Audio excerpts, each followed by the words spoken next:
Berikut ini video viral penjual jasuke atau jagung susu keju yang jatuh gegara tubuhnya lemas. Pasalnya, pria tersebut belum makan selama 2 hari karena tidak punya uang. Terlebih jasuke yang dijualnya sepi, jarang ada yang membeli.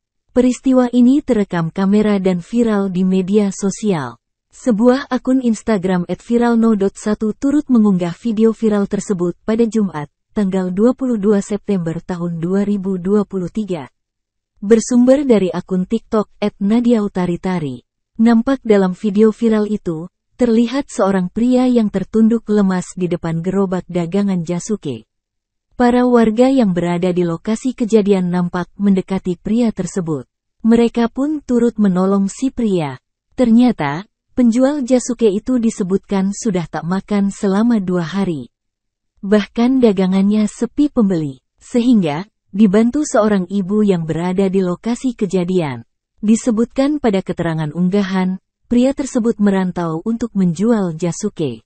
Ia bekerja kepada seseorang yang diketahui sebagai bos jasuke. Terdengar seorang ibu-ibu yang menolongnya dan memberikan uang kepada pria tersebut. Peristiwa ini juga turut menjadi perbincangan netizen di postingan tersebut. Terima kasih sudah nonton.